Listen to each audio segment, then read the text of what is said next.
Hello दोस्तों, मेरा नाम है अमिताभ और दृष्टि आईएएस की पेशकश target UPSC prelims 2024 current affair के विज्ञान प्रौद्योगिकी के इस खंड में आपका स्वागत है।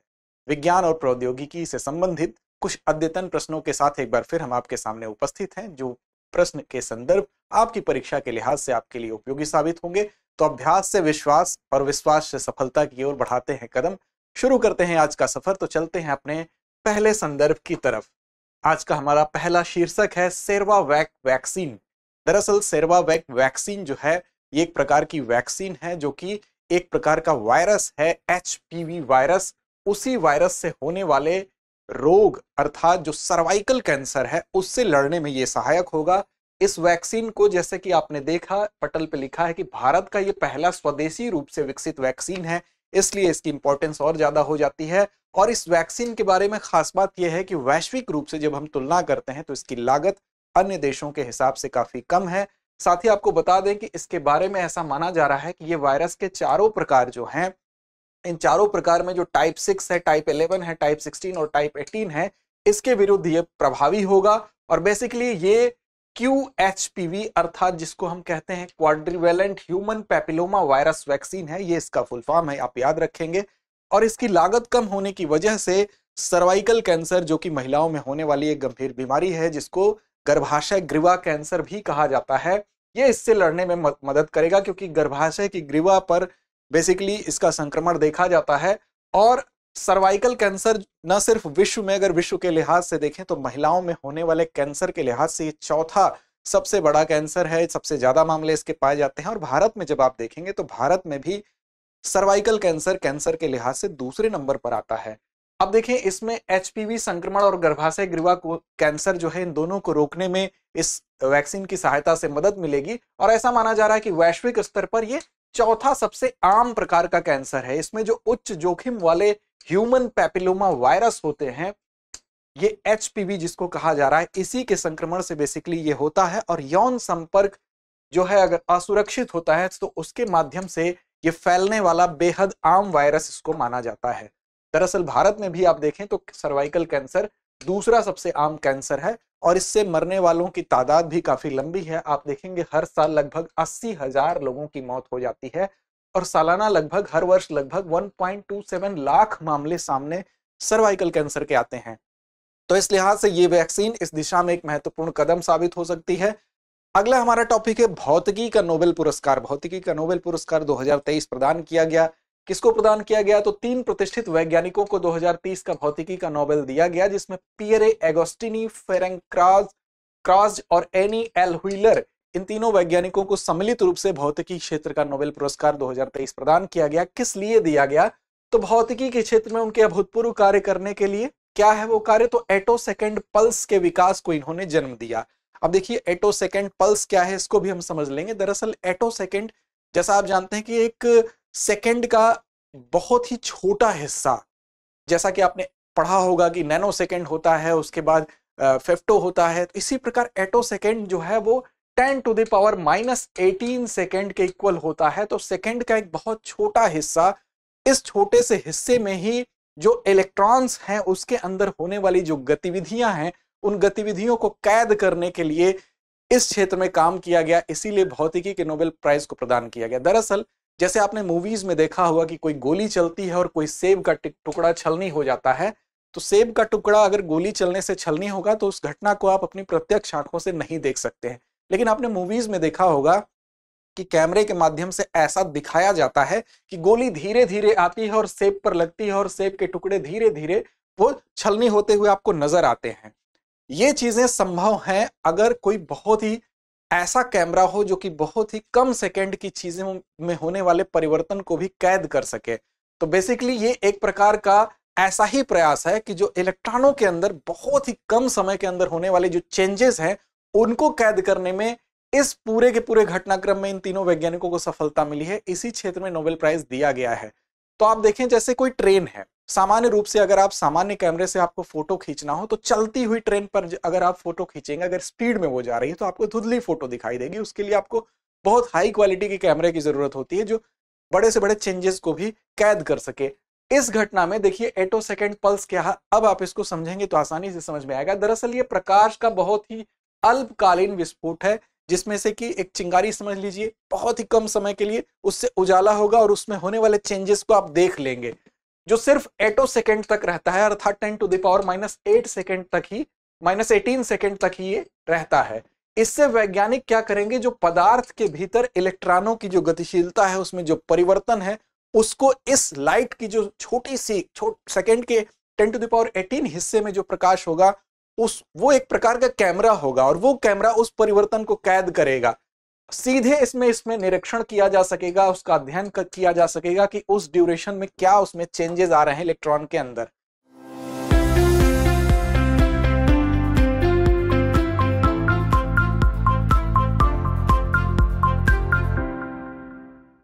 बेसिकली ये इलेक्ट्रॉन डायनेमिक्स के अंतर्गत आता है और इलेक्ट्रॉनों के व्यवहार और गति के अध्ययन को समझने से इलेक्ट्रॉन डायनेमिक्स जो है वो संदर्भित होता है, उससे संबंधित होता है, जिसमें कि इलेक्ट्रॉन की गतिशीलता, जिसमें परमाणु, अणु या कोई भी ठोस पदार्थ के भीतर जो इलेक्ट्रॉन होता है उसके व्यवहार के विभिन्न पहलुओं का हम अध्ययन करते हैं। साथ ही आप देखेंगे कि उस अध्ययन में कई चीजें हो सकती हैं। वो इस इलेक्ट्रॉन की गति के बारे में हम पढ़ते हैं, जो विद्युत चुंबकीय क्षेत्र होता है उससे उसकी अंतःक्रिया कैसे होती है उसके बारे में हम समझते हैं। साथ ही बाह्य बलों के प्रति इन इलेक्ट्रॉनों की क्या क्रियाविधि है, वो क्या रिएक्शन करते हैं, इसको हम समझते हैं। तो इलेक्ट्रॉन, जैसा कि आप जानते हैं कि जो ऋणात्मक आवेश वाले मूलभूत कण होते हैं, इन पर माइनस चार्ज होता है और वे नाभिक की परिक्रमा करते हैं, ये आप जानते हैं। तो इन्हीं के अध्ययन से संबंधित है इलेक्ट्रॉन डायनेमिक्स, जिसके अंतर्गत यह पूरा संदर्भ आता है। 1 सेकंड के 1 अरबवें हिस्से का 1 अरबवां हिस्सा, जिसको हम 10 टू द पावर, यहां पर इसको टू द पावर 18 समझिएगा, 10 टू द पावर 18 ये हिस्सा होता है। उस हिस्से में होने वाले चेंजेस को भी परखा जा सकेगा, समझा जा सकेगा। दरअसल एटोसेकेंड भौतिकी का अनुप्रयोग अन्य क्षेत्रों में भी है। किन किन क्षेत्रों में, उस पर एक नजर डाल लें तो देखिए, जो भी अल्पकालिक प्रक्रियाएं हैं, जो बहुत कम समय में प्रक्रियाएं हो जाती हैं, एटोसेकेंड के माध्यम से हम उन कम समय में होने वाली प्रक्रियाओं के बारे में भी समझ सकते हैं। इसका अध्ययन किया जा सकता है। मेडिकल डायग्नोसिस, आप जब देखेंगे डायग्नोस्टिक किया जाता है तो उसमें भी इसका उपयोग होता है। कई बार कई ऐसे परिवर्तन हैं जो बहुत कम समय में होंगे, तो उसको डायग्नोस्ट करने के लिए मेडिकल डायग्नोस के कंडीशन में आप इसका उपयोग कर सकते हैं। इलेक्ट्रॉनिक्स के क्षेत्र में भी इससे काफी प्रगति होगी। और साथ ही जो उन्नत इमेजिंग है, अर्थात जो इमेजिंग करने का, जो किसी चीज को के कैमरे के माध्यम से कैद करने की जो चीज है, उसमें भी ऐसे कैमरे विकसित किए जा सकते हैं जिससे बहुत माइनर तस्वीर भी खींची जा सकती है। और स्पेक्ट्रोस्कोपी में भी इसका उपयोग हो सकता है। तो एटोसेकेंड भौतिकी कई क्षेत्रों में सहायक हो सकता है, ये आप ध्यान रखेंगे। अगला है रसायन विज्ञान के क्षेत्र में नोबेल पुरस्कार 2023। तो रसायन विज्ञान के क्षेत्र में नोबेल पुरस्कार एक नहीं बल्कि 3 वैज्ञानिकों को सम्मिलित रूप से दिया गया है। आप देखें, हाल ही में मॉन्गी जी बोवेंडी, साथ ही लुइस ई ब्रूस, एलेक्सी आई एकिमोव, इन तीनों वैज्ञानिकों को सम्मिलित रूप से 2023 का नोबेल प्राइज प्रदान किया गया। रसायन विज्ञान का क्षेत्र का नोबेल प्राइज है, और कौन दिया है इसको, तो royal Swedish academy of sciences द्वारा प्रदान किया गया है। किस लिए प्रदान किया गया है, तो क्वांटम डॉट्स की अभूतपूर्व खोज और संश्लेषण के लिए दिया गया है। तो दरअसल समझ लें क्वांटम डॉट्स क्या होता है। तो क्वांटम डॉट्स ये एक प्रकार के नैनो पार्टिकल्स होते हैं। नैनो पार्टिकल्स वो पार्टिकल्स होते हैं जो बहुत आकार में छोटे होते हैं और इन्हीं को हम क्वांटम डॉट्स कहते हैं। आकार में ये इतने छोटे होते हैं कि उनका आकार ही उनके गुणों को निर्धारित करता है। ये मानव निर्मित अर्धचालक कण है, अर्थात सेमीकंडक्टर पार्टिकल्स होते हैं। मानव इनको बनाता है। ये ऐसे सेमीकंडक्टर पार्टिकल्स होते हैं जो मानव द्वारा बनाए जाते हैं। इनका आकार सामान्यतः 10 नैनोमीटर से अधिक नहीं होता है। और आपको पता है कि 1 नैनोमीटर में क्या होता है, 10 टू द पावर -9 मीटर के इक्वल होता है। तो आप ध्यान रखेंगे कि इनका आकार 10 नैनोमीटर से ज्यादा नहीं होता है। क्वांटम डॉट्स ऐसे क्रिस्टल होते हैं, एक फुटबॉल के आकार में ये प्रतीत होते हैं और इसमें प्रायः कुछ हजार परमाणु होते हैं। ये अलग अलग प्रकार के परमाणु जैसे कैडमियम, सेलेनियम आदि से मिलकर बने होते हैं और इन्हीं क्वांटम डॉट्स के क्षेत्र में इस बार का नोबेल प्राइज प्रदान किया गया है। कुछ धातुओं में भी क्वांटम डॉट्स के समान व्यवहार देखने को मिलता है, जिसके चलते कुछ मामलों में मेटल क्वांटम डॉट्स भी इनको कहा जाता है। QDS अर्थात क्वांटम डॉट्स जो होते हैं वो कृत्रिम परमाणु का मतलब बनाए गए, जो नेचुरल नहीं है, जिसको बनाया गया है, उन परमाणुओं में जो शून्य आयामी अर्थात 0 डायमेंशनल जो इलेक्ट्रॉन है, उन प्रणालियों के रूप में भी इसको जाना जाता है। इस वजह से और इसी क्वांटम डॉट्स के क्षेत्र में इस बार का रसायन विज्ञान का नोबेल प्राइज प्राइज प्रदान किया गया है। अब देखिए क्वांटम डार्ट्स का भी कई क्षेत्रों में उपयोग किया जाता है। क्वांटम डार्ट्स आप देखते हैं जैसे एलईडी लाइट होती है उसमें भी क्वांटम डार्ट्स का उपयोग होता है। साथ ही जो क्वांटम एलईडी तकनीकी पर आधारित जो टेलीविजन स्क्रीन आपने देखा होगा वो भी क्वांटम डॉट्स पर ही आधारित होता है। साथ ही कैंसर जैसे रोगों के उपचार में भी इसका इस्तेमाल होता है। टारगेटेड ड्रग डिलीवरी, साथ ही नैनो मेडिसिन इस क्षेत्र में भी होता है। बायोकेमिस्ट, डॉक्टर आदि जो जैविक ऊतक की मैपिंग करते हैं, जो टिश्यूज की मैपिंग की जाती है उसमें भी इसका उपयोग होता है। इसके अलावा जालसाजी रोधी अर्थात एंटी काउंटरफिट, इसमें भी, इन उपायों में भी, जैसे करेंसी हो गया, उनके दस्तावेजों पर जो सुरक्षा मार्कर लगाए जाते हैं, कोई जैसे आपने नोट देखे होंगे, नोट के ऊपर कुछ सुरक्षा मानक लगाए जाते हैं तो उसमें भी इसका उपयोग होता है। साथ ही इसका उपयोग क्वांटम कंप्यूटिंग में भी होता है। तो ये विभिन्न वो सेगमेंट हैं जहां पर क्वांटम डॉट्स का उपयोग किया जाता है। अगला है फिजियोलॉजी या मेडिसिन के क्षेत्र में जो नोबेल प्राइज 2023 में प्रदान किया गया। तो देखिए ये प्रदान किया गया कि कैटलिन कैरिको और डूडू वीजमैन, इन दो लोगों को 2023 का संयुक्त रूप से मेडिसिन के क्षेत्र में नोबेल प्राइज प्रदान किया गया है। और इसमें किसके लिए प्रदान किया गया है? तो न्यूक्लियोसाइड बेस मॉडिफिकेशन से जुड़ी हुई महत्वपूर्ण खोज के लिए। इन खोजों में क्या है? तो कोविड-19 के विरुद्ध लड़ाई में जो प्रभावी mRNA टीकों का विकास है उसको बनाना इन लोगों ने संभव बनाया था, इसलिए इस क्षेत्र में इन लोगों को ये प्रदान किया गया है। अब देखिए mRNA आप जानते हैं क्या है mRNA? mRNA बेसिकली इसमें क्या काम करता है कि जो कोशिकाएं होती हैं, कोशिकाओं को वही प्रोटीन उत्पन्न करने के लिए ये आदेश देता है, निर्देश देता है जो कि ट्यूमर कोशिकाओं में होती हैं। तो ट्यूमर कोशिकाओं में जो प्रोटीन होगी, कोशिकाओं को वही प्रोटीन ये उत्पादन करने के लिए mRNA आदेश करेगा। आपको पता है कि mRNA क्या करता है? मैसेज ले जाने का काम करता है, मैसेंजर होता है। तो ये उन कोशिकाओं को वही प्रोटीन उत्पन्न करने की सलाह देगा जो ट्यूमर कोशिकाओं में मौजूद होती हैं। अब इससे क्या होगा? ताकि उसी के समान प्रोटीन के खिलाफ बन के, उसी प्रोटीन के खिलाफ, ट्यूमर कोशिकाओं के प्रोटीन के खिलाफ जो प्रतिरक्षा तंत्र है उस प्रतिरक्षा तंत्र को और मजबूत किया जा सके, अर्थात एंटीबॉडी का निर्माण किया जा सके। और एंटीबॉडी क्या होता है? आप जानते ही हैं कि एंटीबॉडी भी एक प्रकार का प्रोटीन होता है जो क्या करता है, शरीर में कोई भी अगर अवांछित पदार्थ शरीर में प्रवेश करता है तो ऐसी दशा में आपकी रक्षा के लिए शरीर बॉडी क्या करती है? एंटीबॉडी का निर्माण करती है, एक प्रकार के प्रोटीन का निर्माण करती है। तो बेसिकली ये वही तकनीक है जिसमें कि जो ट्यूमर कोशिकाएं होती हैं या जो इस प्रकार की हानिकारक कोशिकाएं होती हैं, उसी प्रकार की कोशिकाओं को शरीर में बनाने के लिए mRNA इसमें आदेश करता है। तो टीकाकरण और कोविड-19 के बारे में इन लोगों ने जो काम किया, विशेष रूप से किसी निर्धारित रोगजनक के प्रति शरीर की प्रतिरक्षा प्रणाली को बेहतर ढंग से बचाव करने में सक्षम बनाने के लिए ये टीका इन्होंने बनाया था, इसलिए इनको ये प्राइज प्रदान किया गया।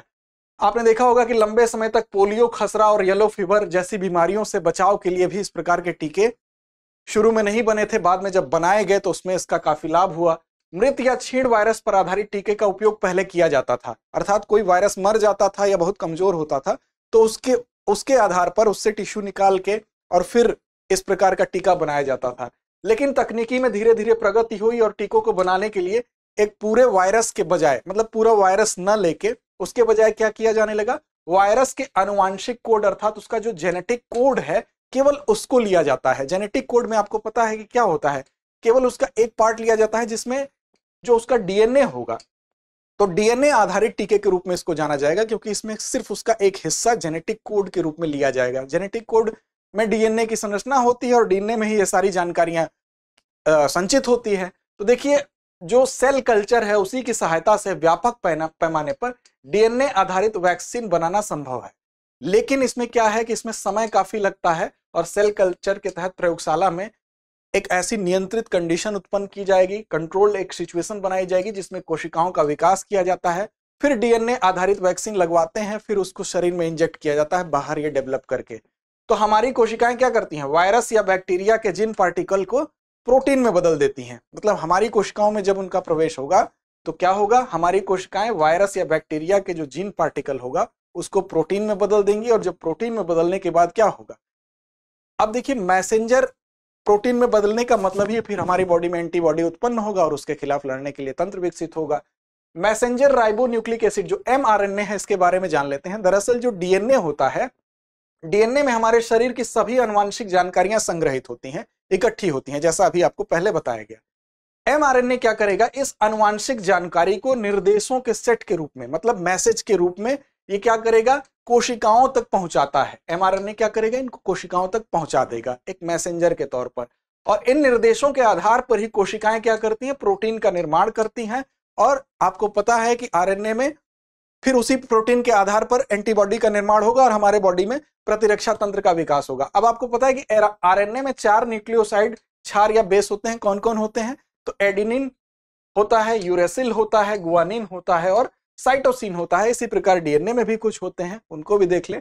डीएनए में क्या पाया जाता है, तो एडेनिन पाया जाता है, थायमिन पाया जाता है, गुआनिन पाया जाता है और साइटोसिन पाया जाता है। तो ये भी चीजें कभी कभी पूछ ली जाती हैं, तो आप ध्यान रखेंगे इस चीज को।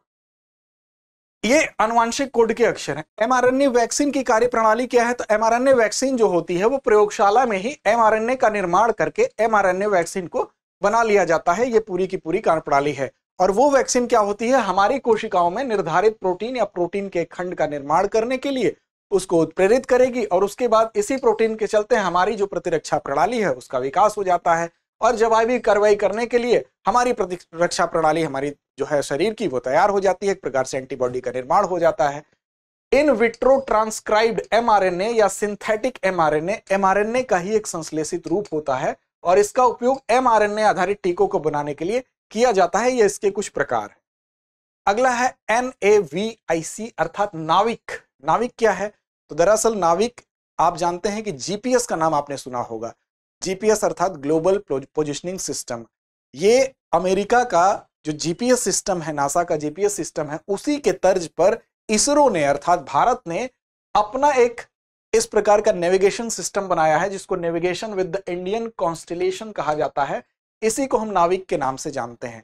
देखिए, नाविक की कई खास बात है। नाविक के माध्यम से भारत ने जो अमेरिका की जीपीएस प्रणाली है उससे भी बेहतर गुणवत्ता की प्रणाली विकसित कर ली है। ऐसा माना जाता है कि जो जीपीएस है उसमें आप 20 मीटर तक की एक्यूरेसी आप देख सकते हैं, लेकिन वहीं नाविक की जब बात की जाती है तो इसमें 5 मीटर तक की एक्यूरेसी देखी गई है।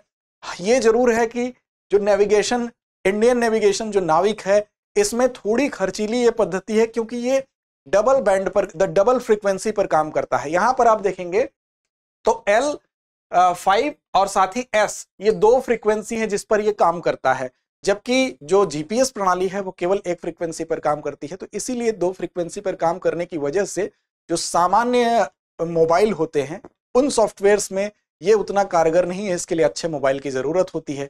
लेकिन आपको बताएं ये प्रणाली पूरी की पूरी चलती कैसे है। तो इसके लिए भारत ने या इसरो ने क्या किया है इस महत्वपूर्ण उपलब्धि को पाने के लिए, इतनी अच्छी एक्यूरेसी को हासिल करने के लिए। दरअसल ये है क्या, तो भारतीय क्षेत्रीय नेविगेशन सैटेलाइट सिस्टम है। इसके लिए भारत ने क्या किया है कि 7 अलग अलग सैटेलाइट लगा दिए हैं, और ये सैटेलाइट जो है भूतुल्यकालिक कक्षा में भी लगाए गए हैं और भूस्थैथिक कक्षा में भी लगाए गए हैं, अर्थात जियो स्टेशनरी अर्थ ऑर्बिट में भी लगाया गया है और जियो सिंक्रोनस ऑर्बिट में भी लगाया गया है। 3 जो है वो लगाए गए हैं जियो स्टेशनरी अर्थ ऑर्बिट में, और 4 सैटेलाइट लगाए गए हैं जियो सिंक्रोनस ऑर्बिट में।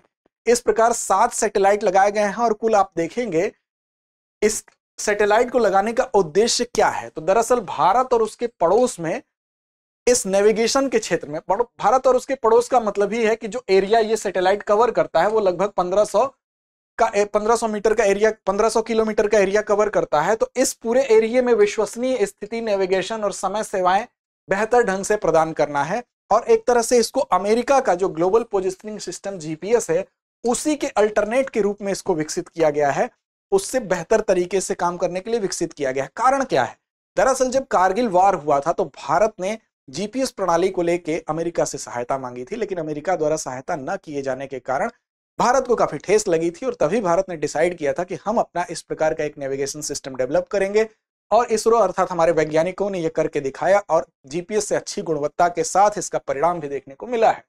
उपमहाद्वीप के जो 1500 किलोमीटर के दायरे में ये काम करेगा। फिलहाल ये जो सैटेलाइट जो एरिया कवर कर रही है वो 1500 किलोमीटर का दायरा है, और इससे क्या होगा, तो मोबाइल टेलीफोनी मानकों के समन्वय के लिए वैश्विक निकाय 3rd जनरेशनल पार्टनरशिप 3GPP के द्वारा इसको प्रमाणित भी किया गया है। क्या उपयोग है, तो वही उपयोग है जो जीपीएस का उपयोग है। जैसे आपको रास्ता भटक जाते हैं, चाहे वो वायुयान चलता है उसमें जीपीएस का उपयोग किया जाता है, जो गाड़ियां आजकल बनाई जा रही हैं उसमें जीपीएस का प्रयोग किया जाता है। इसमें वॉइस कमांड भी दिया जाता है कि दाएं मुड़िए, बाएं मुड़िए, इतनी दूर पर कोई चीज स्थित है, वो सारी चीजें इसमें नाविक में भी उपलब्ध है। क्या उपयोग है? तो स्थल पे, हवा में या समुद्र में नेविगेशन के लिए, रास्ते के लिए इसका इस्तेमाल है। आपदा प्रबंधन के समय ये काफी उपयोगी हो सकता है। साथ ही वाहन ट्रैकिंग और बेड़ा प्रबंधन। आपदा प्रबंधन में कैसे हो सकता है? मान लीजिए भूकंप की स्थिति आ गई, रोड टूट गई, आपको पता ही नहीं चल रहा है, वहां की जो ढांचा है वो सब ध्वस्त हो गया, तो ऐसी सिचुएशन में नेविगेशन जो है वो आपको सही जगह पर पहुंचा सकता है। वाहन ट्रैकिंग और बेड़ा प्रबंधन में भी इसको इस्तेमाल किया जाता है। वाहन ट्रैकिंग का मतलब ही है कि गाड़ियों में जीपीएस सिस्टम लगा दिया जाता है, ठीक उसी तरह से इसको भी गाड़ियों में अगर इंस्टॉल कर दिया जाए तो उसकी लोकेशन को आप ट्रेस कर सकते हैं। मोबाइल फोन के साथ एकीकरण, अर्थात मोबाइल फोन में ऐप के माध्यम से नाविक को इंस्टॉल कर दिया जाए।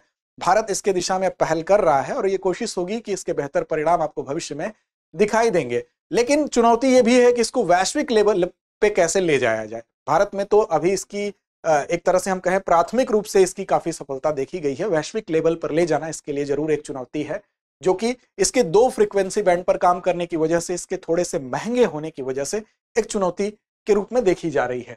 दूसरा है भारतीय अंतरिक्ष नीति 2023। क्या है भारतीय अंतरिक्ष नीति 2023? तो हाल ही में भारतीय अंतरिक्ष अनुसंधान संगठन अर्थात इसरो के द्वारा एक बहुप्रतीक्षित भारतीय अंतरिक्ष नीति 2023 जारी की गई है। इस अंतरिक्ष नीति का उद्देश्य क्या है? तो दरअसल आपको पता होना चाहिए कि भारत की तरफ से अर्थात इसरो की तरफ से ये कोशिश है कि जो प्राइवेट सेक्टर है उसकी भी भागीदारी अंतरिक्ष अर्थव्यवस्था में बढ़ाई जाए, निजी उद्योग को भी अंतरिक्ष अर्थव्यवस्था के साथ जोड़ा जाए। इसलिए इस अंतरिक्ष नीति 2023 को डिजाइन किया गया है। यह निजी उद्यमों को अंतरिक्ष में, चाहे वो उपग्रह हो, चाहे वो रॉकेट हो, इनको लॉन्च करने से लेकर जो पृथ्वी स्टेशन बनाए जाते हैं उनके संचालन की गतिविधियां करने की अनुमति देने के लिए सरकार की एक प्रकार की योजना है। और इस योजना, इस नीति, इस पॉलिसी के माध्यम से अंतरिक्ष सुधारों को बल मिलेगा, ऐसी उम्मीद की जा रही है। तो ये अंतरिक्ष नीति 2023 का उद्देश्य है। क्या भूमिका का निर्धारण करती है? तो इस नीति से भारतीय अंतरिक्ष अनुसंधान संगठन जो इसरो है, साथ ही अंतरिक्ष क्षेत्र के जो पीएसयू हैं, न्यू स्पेस इंडिया लिमिटेड है, NSIL है, भारतीय राष्ट्रीय अंतरिक्ष संवर्धन और प्राधिकरण केंद्र इन स्पेस है, इनकी भूमिका और जिम्मेदारी का निर्धारण किया गया है। अर्थात ये सभी मिलके इस अंतरिक्ष नीति को बनाने में अपना सहयोग किए हैं और इनकी भूमिकाओं का भी इसमें निर्धारण किया गया है। क्या क्या भूमिकाएं हैं उसको देख लेते हैं। तो NSIL के द्वारा अंतरिक्ष क्षेत्र से जुड़ी जो रणनीतिक गतिविधियां हैं उनका संचालन मांग आधारित मोड पर किया जाएगा। इन स्पेस क्या करेगा? तो इसरो और गैर सरकारी संस्थाओं के बीच इंटरफेस का कार्य करेगा। इसरो क्या करेगा? तो नई तकनीकी प्रणालियों के साथ अनुसंधान और विकास पर ध्यान केंद्रित करेगा। और new space India limited ISRO के मिशनों के परिचालन की जिम्मेदारी लेगा। तो ये अलग अलग इनकी भूमिकाएं इस नीति के माध्यम से, इस पॉलिसी के माध्यम से निर्धारित की गई हैं। इससे क्या होगा कि निजी क्षेत्र का प्रवेश होगा अंतरिक्ष के से संबंधित जो अर्थव्यवस्था है और उसमें अंतरिक्ष से संबंधित जो गतिविधियां हैं उनको और बेहतर करने के लिए हमारा जो प्रयास है, हमारा जो लक्ष्य है, उस दिशा में हम बढ़ सकेंगे। क्योंकि भारत का लक्ष्य है कि जो 2% से बढ़ाकर 10% करने में हमारी वैश्विक भागीदारी इस क्षेत्र में, वैश्विक अंतरिक्ष के क्षेत्र में करने का लक्ष्य है, उसको प्राप्त करने के लिए यह नीति काफी सहायक हो सकती है। अब इस नीति से अंतरिक्ष गतिविधियों में जो निजी क्षेत्र की भूमिका है उसको प्रोत्साहन मिलेगा, जिसमें चाहे वो उपग्रह निर्माण हो, रॉकेट लॉन्च व्हीकल हो, डेटा संग्रह प्रसार हो, इन सभी क्षेत्रों में निजी क्षेत्र का भी प्रवेश हो सकेगा। और काफी कम शुल्क पर निजी क्षेत्र इसरो की सुविधाओं का उपयोग कर सकेंगे। इसलिए जो बुनियादी ढांचे में निवेश है उसको भी प्रोत्साहन मिलेगा। और इसका प्रभाव क्या होगा? तो भविष्य में ये नीति भारत को क्या करेगी? वैश्विक अंतरिक्ष अर्थव्यवस्था में भारत की भागीदारी को 2% से बढ़ाकर 10% करने का जो लक्ष्य है उस लक्ष्य को पाने में सहायक होगी।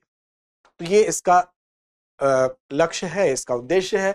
पुनः प्रयोज्य प्रक्षेपण यान प्रौद्योगिकी। आपने सुना होगा कि पुनः प्रयोज्य प्रक्षेपण यान प्रौद्योगिकी की काफी चर्चा रही है। क्या है RLV, जिसको कहते हैं रीयूजेबल लॉन्च व्हीकल? तो रीयूजेबल लॉन्च व्हीकल के संबंध में एक टेस्ट किया गया और वो टेस्ट सफल रहा। दरअसल होता यह है कि जब किसी भी व्हीकल को लॉन्च किया जाता है तो आपने देखा होगा उसके 2 पार्ट होते हैं। एक पार्ट में जो है मेन जो सैटेलाइट वाला पोर्शन होता है और पीछे उसका बूस्टर लगा होता है। बूस्टर का काम क्या होता है कि इसको अंतरिक्ष पे पहुंचाने के बाद ये बूस्टर उससे अलग हो जाता था और ये डिस्ट्रॉय हो जाता था।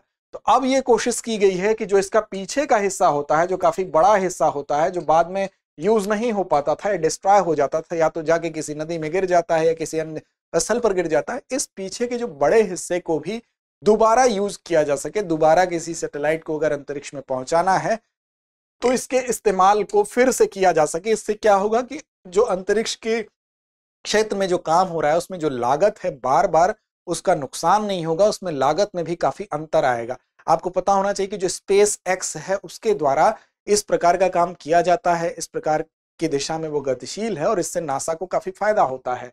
हाल ही में देखेंगे तो भारतीय अंतरिक्ष अनुसंधान संगठन जो इसरो है उसके सहयोगियों के द्वारा aeronautical test range ATR Chitradurga Karnataka में RLV अर्थात रीयूजेबल लॉन्च व्हीकल के लिए एक सटीक लैंडिंग प्रयोग का सफलतापूर्वक प्रदर्शन किया गया। अर्थात जो रीयूजेबल लॉन्च व्हीकल है उसके लिए सफलतापूर्वक एक प्रयोग किया गया और वो सफल रहा। और भविष्य में ऐसी योजना है कि इस वाहन को, इस रीयूजेबल व्हीकल को भारत के पुनः प्रयोज्य 2 चरण ऑर्बिट वाले लॉन्च वाहन का पहला चरण बनाने के लिए बढ़ाया जाएगा। मतलब इन फ्यूचर इसको दोबारा इस्तेमाल करने के लिए अगर ये तकनीक सफल होती है तो इस्तेमाल किया जाएगा। आप ये देख रहे हैं इस आकार में, दरअसल ये इस विशेष आकार का इसको डिजाइन किया गया है। ये किसी भी चीज को जिसको अंतरिक्ष में ले जाना है, सैटेलाइट को, ये ले जाएगा और लौटते वक्त इसकी ऐसी डिजाइन की गई है कि ये आपको किसी एयरक्राफ्ट की तरह दिखाई दे रहा होगा और ये लौटते वक्त आसानी से जमीन पर दोबारा लैंड होगा ताकि दोबारा इसको फिर से इस्तेमाल किया जा सके। देखिए RLV रीयूजेबल लॉन्च व्हीकल के बारे में देख लें। इसरो का RLV TD देखने में एक वायुयान की तरह है। आप इसको देखें, देखने में बिल्कुल एक वायुयान की तरह लग रहा है। ठीक वायुयान की तरह इसमें पंख बने हुए हैं, ठीक उसी प्रकार की इसकी संरचना बनाई गई है और इसमें एक फ्यूजलेज लगा है, एक नोज कैप लगा है, डबल डेटा विंग्स लगे हैं, ट्विन वर्टिकल टेल्स हैं। किसी भी प्रकार के अंतरिक्ष अन्वेषण में सबसे बड़ा मुद्दा लागत होती है। मतलब लागत ही अगर बहुत ज्यादा होगी, इसीलिए कोई अंतरिक्ष मिशन बार बार हम ज्यादा प्रयोग नहीं कर पाते हैं। लेकिन अगर लागत कम होगी तो उसी बजट में हमारे प्रयोगों की संख्या बढ़ जाएगी। इस लिहाज से ये रीयूजेबल लॉन्च व्हीकल काफी महत्वपूर्ण साबित हो रहे हैं अंतरिक्ष के क्षेत्र में।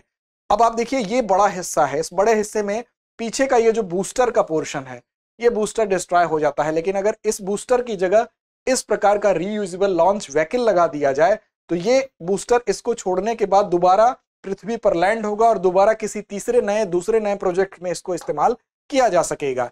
ऐसे में जो पुनः प्रयोज्य लॉन्च वाहन है, जो RLV है, रीयूजेबल लॉन्च व्हीकल है, इसको अंतरिक्ष आकलन के लिए एक अनुरूप मोड का उपयोग किया जाना लागत प्रभावी, मतलब इसकी लागत में कमी आएगी, कहने का ये मतलब है।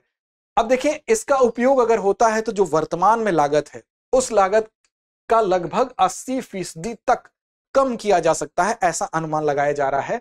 और इससे आप देख सकते हैं कि कितना फायदा हो सकता है अंतरिक्ष के क्षेत्र में।